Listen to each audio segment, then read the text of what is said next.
Let's take a moment to practice what we just learned. If 7 of an unknown is 56, then 1/7 of the unknown must be the value of one of the unknowns. The 7's reduce, leaving us with 1 of x, is 56 divided among 7 is 8.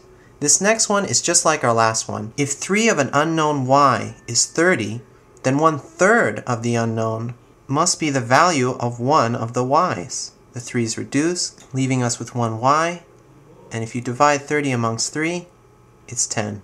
This next one is just like our last one. If -10 of the unknown z is 70, then we can divide both sides of the equation by the coefficient -10.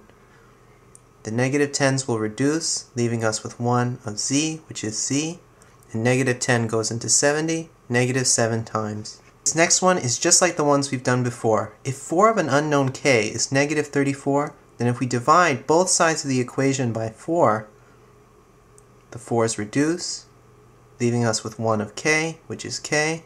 Here it looks like we can reduce this fraction. So let us break up the factors of 4, which is 2 and 2, and the factors of -34, which is 2 and -17. The 2's will reduce, leaving us with -17 over 2. This next one is just like the ones we've done before. 2 of an unknown is 0, then half of the unknown must be, let's see, the 2's reduce, leaving us with 1 of m, which is m. We take nothing and divide it amongst 2. Each part will get nothing. This next one looks like it's solved, but it's really not. Remember, in order to have a solved variable, we need to have a coefficient of 1. This one has a coefficient of -1. Let us transform our coefficient by dividing both sides of the equation by -1. -1's reduce, leaving us with 1 of y, which is -7. Let's practice this one again.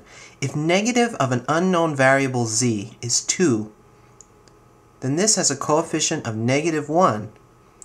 To make it +1, let us divide both sides of the equation by -1. The -1's reduce, leaving us with 1 of z, which is -1 goes into 2, -2 times. Let's take a look at some different ones. If 1/7 of an unknown is -5, then 7 times this much should give us the value of the unknown itself. Let's multiply both sides of the equation by 7.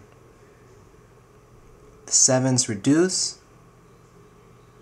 leaving us with 1 of x, which is x, and 7 times -5 is -35. Let's try another one. If 1/5 of an unknown is 15, then 5 times as much should be the value of the unknown itself. Let us multiply both sides of the equation by 5.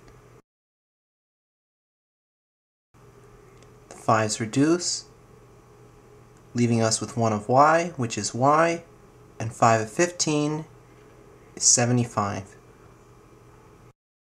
Let's try a different approach to this next problem. In this one, z is being divided amongst the number 6. To get rid of this denominator, let us multiply both sides of the equation by the denominator. The 6's will reduce, leaving us with 1 of z, which is z, and 6 of 12 is 72. For this next one, we're going to have to try something different. Instead of multiplying both sides of the equation by 1/5 and then multiplying it again by 6, let us multiply both sides of the equation by the reciprocal of -5/6, which is -6/5. The 6's will reduce, and the 5's will reduce as well. This is going to leave us with 1 of w, which is 4 of -6 is -24, and 3 of 5 is 15.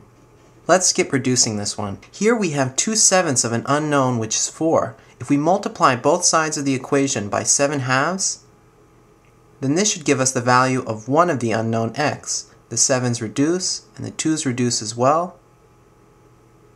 This leaves us with 1 of x equals 4 of 7 is 28, divided amongst 2. And we could reduce this further, so x is 14 over 1, which we can rewrite as x is 14. Let us practice using reciprocals again for this last problem. Here we have -7/9 of an unknown is 8/5. Let us multiply both sides of the equation by the reciprocal -9/7. The negative 9's reduce, and the 7's reduce,